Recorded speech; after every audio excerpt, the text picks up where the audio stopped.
यह क्या सुन रहा हूं मैं माँ? पूनम पति का घर छोड़कर यहाँ चली आई। फौरन उसे वापस भेज दो, नहीं तो हमारी बदनामी होगी। गुस्से में निशांत ने कहा। फोन पर क्यों इतना चिल्ला रहा है? जरा शांत हो जा। तुझे कौन सा सच्चाई का पता है? और देखा जाए तो तुझे तो इस बात में कोई दिलचस्पी भी नहीं है। तुझे तो गांव छोड़े बरसों हो गए हैं। तू क्यों बदनामी की चिंता कर रहा है? जब से गया है तूने और तेरे भाई ने पीछे मुड़कर एक बार भी नहीं देखा। ठीक ही है, अब तुम लोग ऊंचे ओहदे पर हो, बड़े आदमी बन गए हो। शहरी चमक धमक रास आ गई है। गांव और माँ बाप को तो भुला ही दिया है।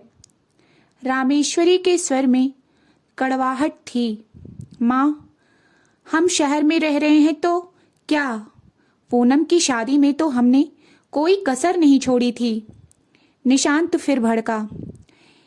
इतनी सी बात पर कोई घर छोड़कर आता है क्या? पति पत्नी में तो झगड़े होते रहते हैं, थोड़ा सहना भी चाहिए। पति का हाथ तो उठ ही जाता है, इसमें कौन सी नई बात है? इतना तो हक ही है ही पति का। मारपीट लड़ाई झगड़ा किस पति पत्नी में नहीं होता? लेकिन वह तो घर छोड़कर ही आ गई। क्या पता अब कौन सा गुल खिलाएगी। ऐसी बहन को तो बीच चौराहे पर खड़ा करके गोली मार देनी चाहिए। नाक कटवा के रख दी हमारी। निशांत के शब्दों में कड़वाहट टपक रही थी। वाह मेरे काबिल बेटे, पढ़ लिख कर भी तो ऐसी बातें कर रहा है। तुम दोनों भाइयों को ना पढ़ाकर मैंने पूनम को पढ़ाया होता तो कम से कम वह आज अपने पैरों पर तो खड़ी होती। और बेटा, तू सही कह रहा है कि कोई कसर नहीं छोड़ी। तूने शादी में, मैंने और तेरे पिताजी ने कितनी बार कहा था कि लड़के वालों की जांच पड़ताल कर लो, लेकिन नहीं। तुम दोनों भाइयों को तो बहुत जल्दी थी अपनी बहन की शादी कराने की, ताकि जल्दी से घर लौट सको, अपने शहर जा सको। तुमने घर के बारे में ना पड़ताल की और ना लड़के के बारे में पड़ताल की। गाय की तरह पूनम को उनके खूंटे से बांध दिया और एहसान भी जताया कि बहन की शादी कितनी धूमधाम से कर दी। कितने लायक बेटा हैं हम।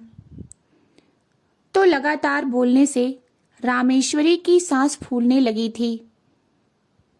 माँ, रहने भी दो अब। पूनम ने माँ के हाथों से फोन लेने की कोशिश की। माँ ने फोन को कस कर अपने हाथों से पकड़े रखा और बोली, सुन निशांत, नहीं भेजूंगी पूनम को वापस उस नरक में। शराबी पति की मार कब तक खाएगी वह? इतनी बोझ नहीं है वह हम पर। रोटी की जगह मार और प्यार की जगह दुत्कार खाती रहे। शर्म आनी चाहिए तुम्हें। बहन का साथ देने की बजाय समाज में बदनामी का डर सता रहा है। अरे, अपने ही जब कीचड़ उछालने लगे तो समाज को उंगलियां उठाने से कैसे रोक सकते हैं? रोते हुए रामेश्वरी ने खुद ही फोन काट दिया था। माँ, तुम किस किस का मुंह बंद करोगी? लखीमपुर खीरी का यह छोटा सा गांव है। मेरे मायके आ जाने की खबर घर घर में फैल चुकी है। बाबूजी तो 2 दिन से खेत पर भी नहीं गए। अच्छा होगा मैं ससुराल चली जाऊं। मेरी किस्मत में जो कुछ लिखा होगा सह लूंगी। पूनम को माँ की पीड़ा देखी नहीं जा रही थी।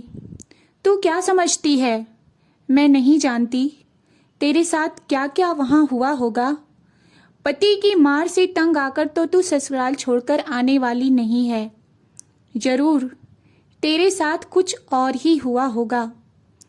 माँ की नजरें जैसे ससुराल छोड़कर आने का कारण कुछ और ही है, भांप गई थी।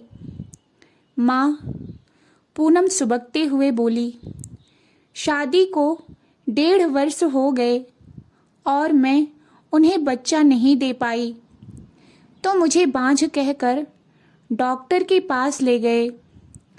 फिर जब रिपोर्ट में सब कुछ नॉर्मल आया तो मैंने कहा कि तुम भी अपनी जांच करा लो, तो वह भड़क गया। एक दिन सास और पति दूसरे गांव में गए हुए थे किसी के ब्याह में। रात को ससुर ने मेरे साथ जबरदस्ती करनी चाहिए। मेरा बेटा तुझे बच्चा नहीं दे सकता तो क्या, मैं तो हूँ, पति को बताया। सास और पति ने दोनों ने ही मुझे कोसना शुरू कर दिया कि मैं बदचलन हूँ और ससुर पर झूठा इल्जाम लगा रही हूँ। ससुर हाथ जोड़े ऐसे बैठा था जैसे उसका कोई कसूर ना हो।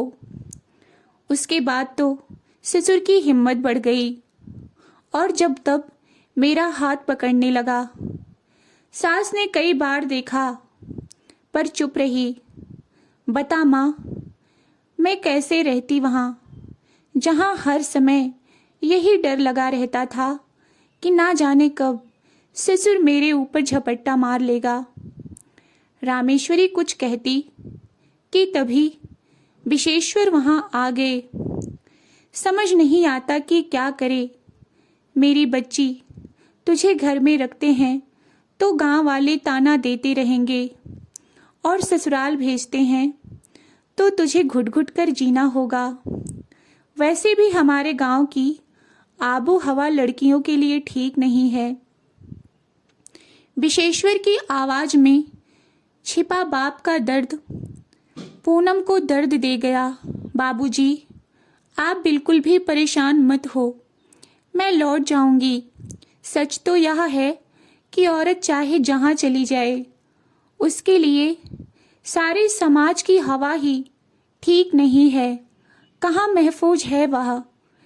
क्या करूं मेरी बच्ची। देखो, आज हमारे बेटे ही हमें दोष दे रहे हैं। हमारा कसूर यह है कि दिन रात शराब पीकर पत्नी को पीटने वाले पति के घर बेटी को पकड़कर क्यों नहीं ठेल देते। विशेश्वर सिर पकड़कर वहीं बैठ गया। तेरे दोनों भाइयों को पढ़ाने के खातिर तेरी पढ़ाई बीच में ही छुड़ानी पड़ी और देखो, वही तेरे लायक भाई तेरे दुश्मन बन बैठे हैं। रामेश्वरी के आंसू रुकने का नाम नहीं ले रहे थे। माँ, तुम जरा भी चिंता मत करो, मैं तुम पर बोझ नहीं बनूंगी। मैं कुछ ना कुछ काम जरूर ढूंढ लूंगी। पूनम ने कहा। पूनम ने ठान लिया था कि वह बेबसी और लाचारी का दामन नहीं थामेगी। वह कुछ ना कुछ काम जरूर ढूंढ लेगी और अपने माँ बापू का सहारा भी बनेगी। सफ़र आसान ना था क्योंकि उसके पास कोई ऐसी डिग्री नहीं थी जिसके बल पर नौकरी कर लेती और ना ही उसके पास पैसा था जो कोई कारोबार शुरू कर पाती। पूनम गांव में काम ढूंढने निकलती तो मर्दों की गंदी नजरें और फिक्रें उसे पीछा करती। अरे, पति को तो छोड़ आई तो किसी के साथ तो बिस्तर पर सोएगी, तो हम क्या बुरे हैं। कोई कहता इसमें ही दोष होगा, तभी तो पति मारता था। अरे, हमारी औरतें भी तो मार खाती है, तो क्या घर छोड़कर चली गई।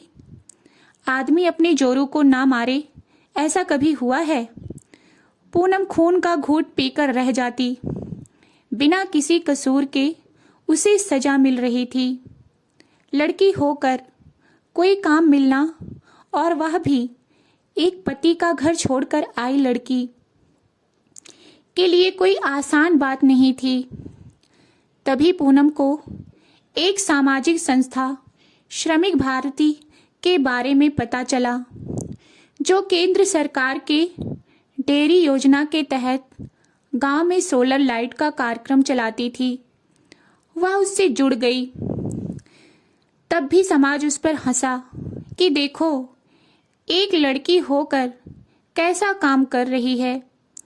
पर पूनम ने किसी की परवाह नहीं की। माँ ने जब पूनम के इस फैसले पर सवालिया नज़रों से उसे देखा तो वह बोली, माँ, किसने कहा कि यह काम केवल मर्द ही कर सकते हैं? अब महिलाएं भी किसी काम में मर्दों से कम नहीं हैं। फिर माँ, कभी ना कभी तो किसी काम को, इस सोच को तोड़ना होगा। औरत क्या सिर्फ पीटने के लिए ही होती है? ससुराल वालों ने जब यह सुना तो वह बहुत बिगड़े और फौरन उसे वापस ले जाने के लिए उसका पति आ पहुंचा और बोला, बहुत पर निकल आए हैं तेरे मायके आकर, चल वापस वरना मुझसे बुरा कोई नहीं होगा। वह उस पर हाथ उठाने ही वाला था कि रामेश्वरी ने उसका हाथ पकड़ लिया। खबरदार, जो मेरी बेटी को मारने की कोशिश की तो सीधे थाने पहुंचा दूंगी।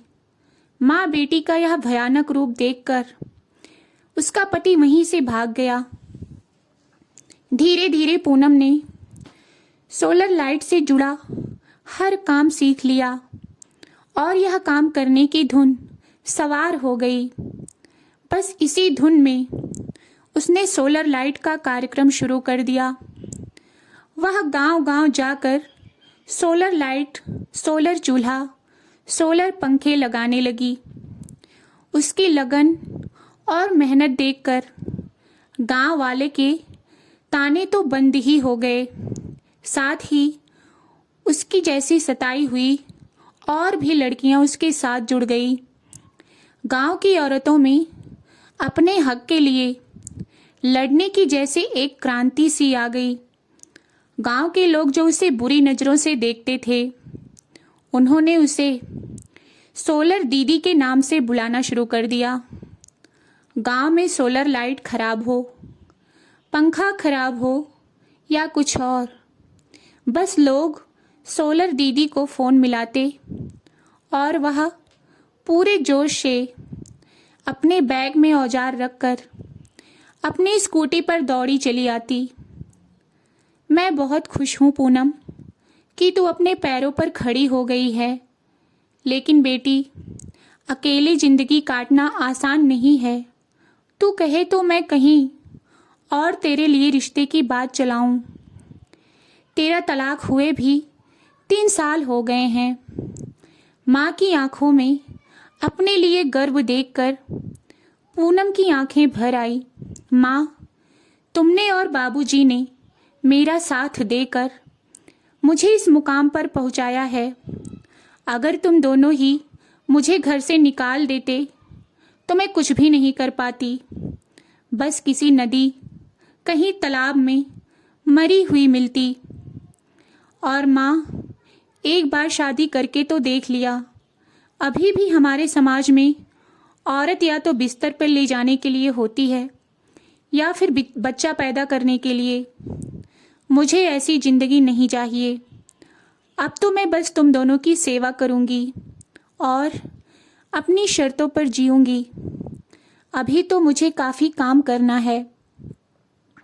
अपनी जैसी कितनी पूनम को राह दिखानी है। पूनम के चेहरे पर आत्मविश्वास की जलती लौ को देखकर रामेश्वरी ने उसे सीने से लगा लिया। विशेश्वर पीछे खड़े उसे मन ही मन कामयाब होने का आशीर्वाद दे रहे थे। तो दोस्तों, यह कहानी कैसी लगी? कहानी अच्छी लगी हो तो वीडियो को लाइक और चैनल को सब्सक्राइब अवश्य करें। कहानी को अंत तक सुनने के लिए बहुत बहुत धन्यवाद।